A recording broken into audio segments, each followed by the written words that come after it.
말씀 앞으로 오신 여러분을 환영합니다. 오늘은 188강 77장 세 번째 시간으로 헤롯의 신문이라는 제목으로 말씀을 나누도록 하겠습니다.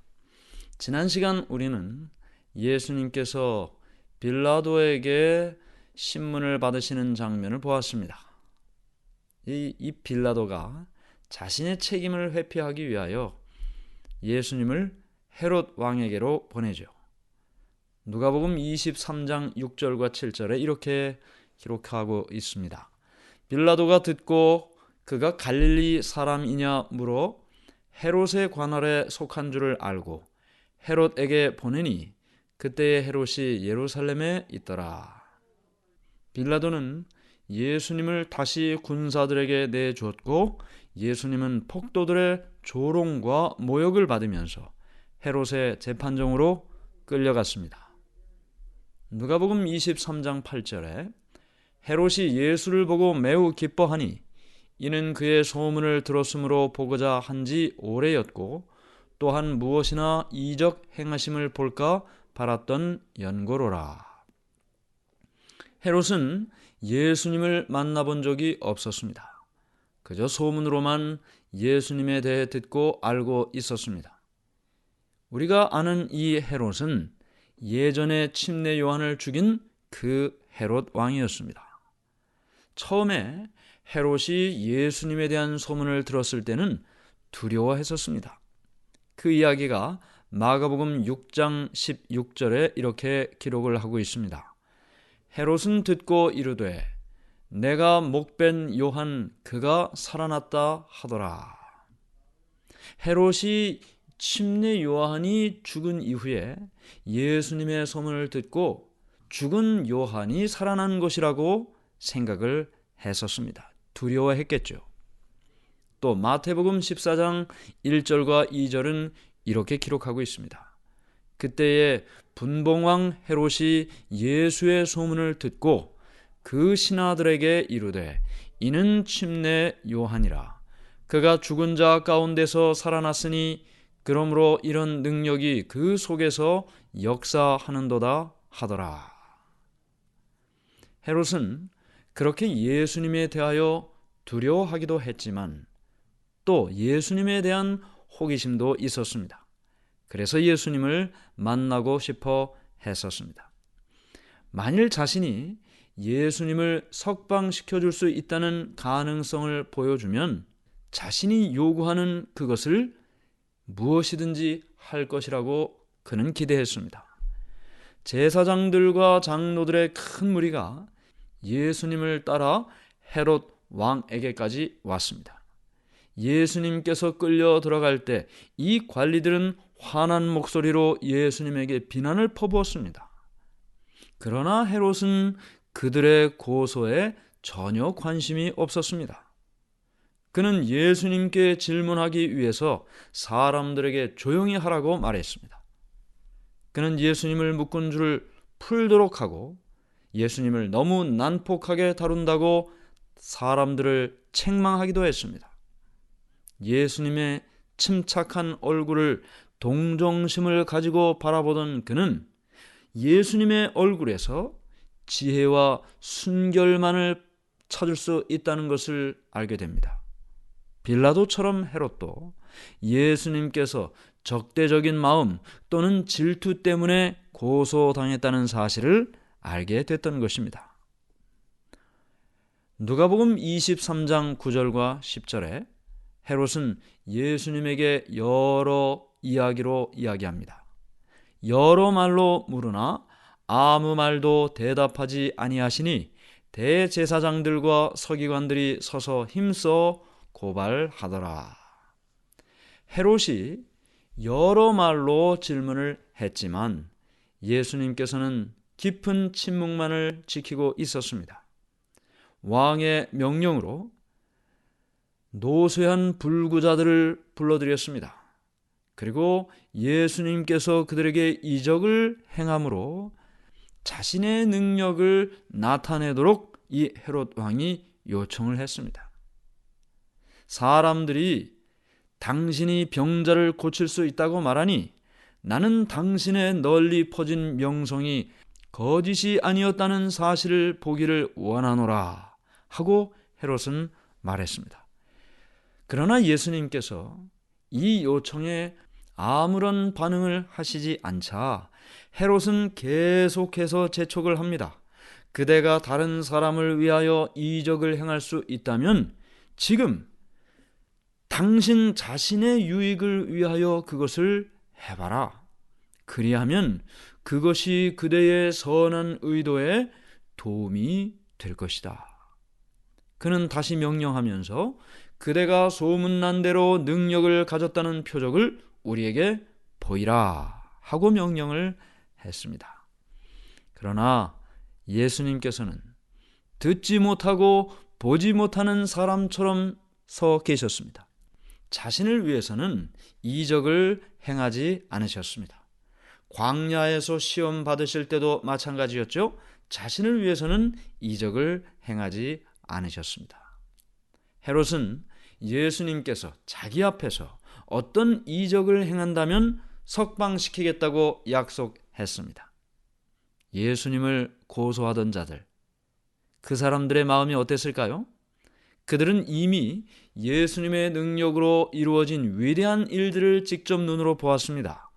예수님의 명령으로 무덤이 죽은 자를 내어준 것도 들었고요. 죽은 자가 나오는 것도 보았습니다. 지금 이분이 예수님이 이적을 행하지는 않을까? 그들은 마음 가운데 조마조마했던 것입니다. 그들은 무엇보다도 예수님이 능력을 나타내지는 않을까 몹시 두려워했습니다. 그렇게 되는 날에는 그들의 계획은 완전히 실패로 돌아가는 것이죠. 아니 어쩌면 그들의 생명까지도 이를지 모를 일이었습니다. 그런 걱정을 하면서도 제사장들과 관원들은 또다시 예수님에게 비난을 퍼부었습니다. 그러면서 예수님이 반역자고 참남된 자라고 이야기를 했습니다. 귀신의 왕인 바알세불을 힘입어 이적을 행한다고 이야기했습니다. 마침내 이런저런 시끄러운 소리에 재판정은 아수라장이 되고 맙니다. 헤로디아가 침례 요한의 머리를 요구할 때 헤롯 왕은 공포에 떨면서 마음 가운데 슬픈 마음으로 침례 요한의 죽음을 경험했습니다. 그러나 지금은 그때보다 훨씬 양심이 덜 민감해진 상태였습니다. 한동안 헤롯은 그가 저지른 무서운 행위에 대한 양심의 가책으로 심한 고통을 느꼈었습니다. 그러나 그럼에도 불구하고 그의 생애는 부도덕한 생애로 계속 반복이 됐죠. 그러면서 그의 도덕적인 지각, 그의 양심 점점 타락해져 버리고 말았습니다. 지금 이 순간에 그의 마음은 매우 완고한 마음이 되었습니다. 자기를 책망했던 침례 요한에게 형벌을 내린 것을 오히려 자랑하는 지경에까지 이르게 됐다는 것입니다. 그래서 그는 이제 자기가 예수님을 석방할 수도 있고 정죄할 수도 있다는 말을 되풀이하면서 예수님을 위협했습니다. 그러나 예수님께서는 그런 헤롯의 말에도 들은 척도 하지 않으셨습니다. 헤롯은 예수님의 이런 침묵에 분노했습니다. 그건 자신의 권위를 전적으로 무시하는 것처럼 보였습니다.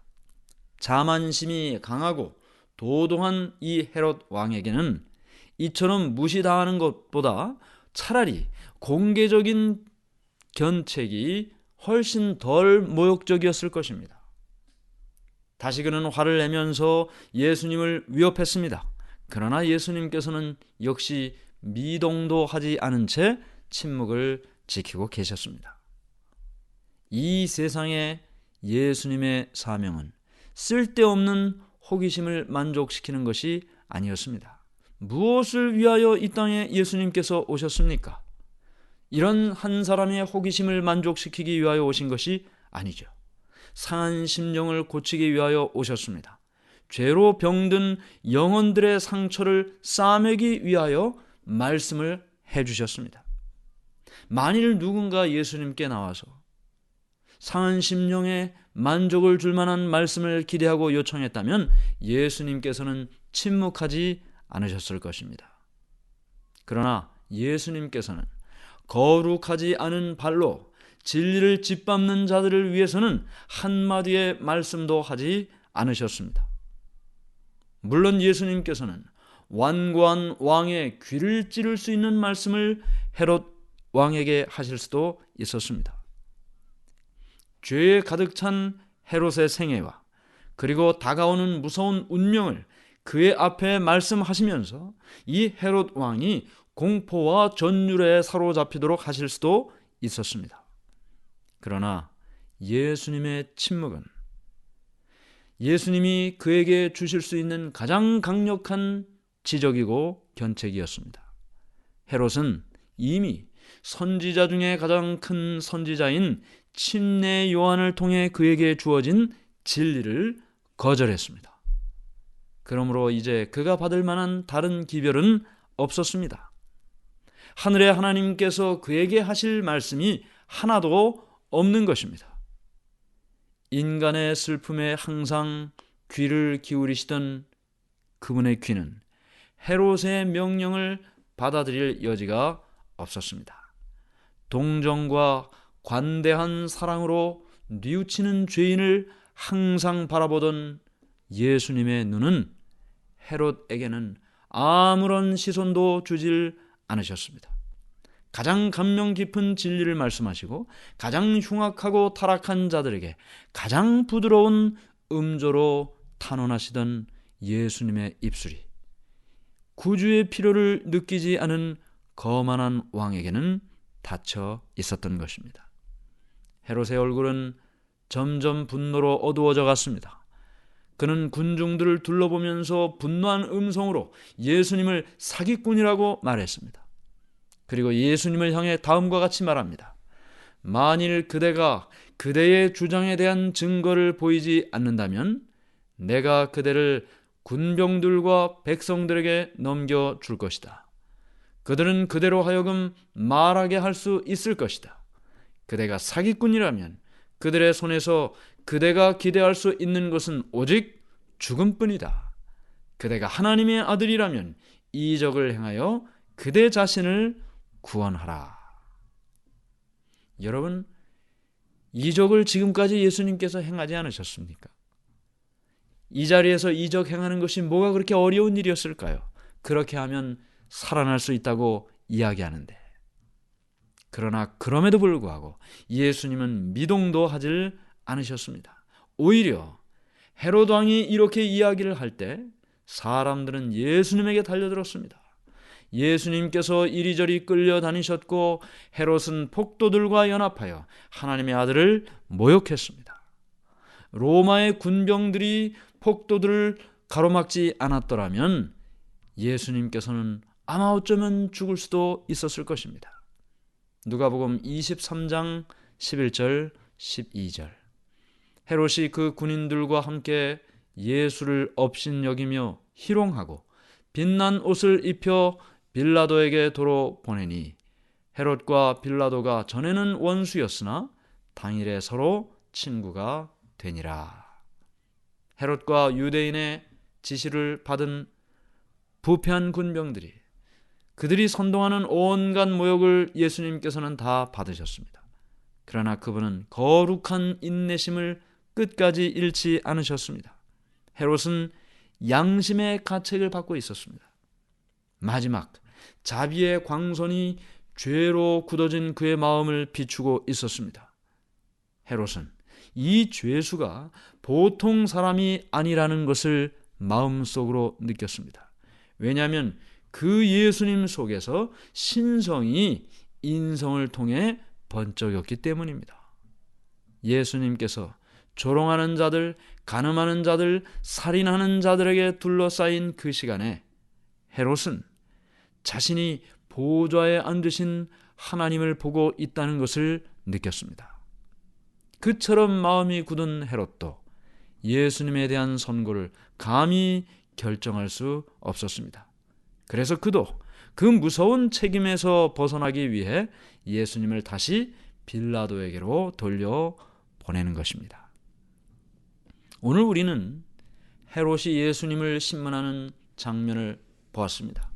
예수님에게 내가 이적을 행하면 너를 풀어주리라, 살려주리라, 그렇게 이야기했지만 예수님은 아무것도 행하지 않으셨습니다. 아무런 반응도 하지 않으셨습니다. 그런 모습 속에서 헤롯은 예수님이 하나님의 아들이라는 사실을 깨닫게 됐고 결국은 선고를 내리지 못한 채 다시 빌라도에게 보내게 됐던 것입니다. 때로는 침묵이 강력한 설교일 때가 있습니다. 때로는 아무 말도 하지 않는 것이 100마디 말하는 것보다 더 강력한 변호가 될 수 있습니다. 진실은 결국은 드러나게 되어 있습니다. 지금은 오해를 받는 것처럼 보이고 지금은 억울해도 침묵이 마침내 그의 진실함과 정직함을 증명해 주는 것입니다. 오늘 우리는 예수님의 침묵을 통해 진리를 항변하시는 예수님의 모습을 보았습니다. 하늘에 계신 하나님 아버지, 오늘 우리는 헤롯 앞에서 침묵으로 설교하신 예수님을 보았습니다. 진리를 침묵으로도 증명하신 예수님, 부당한 요구에 침묵으로 설교하신 예수님의 모습을 통하여 우리의 삶에 말로 다할 수 없는 억울함 속에서도 예수님처럼 침묵으로 설교하는 삶이 되게 해 주시옵소서. 예수님 이름으로 간절히 기도드리옵나이다. 아멘.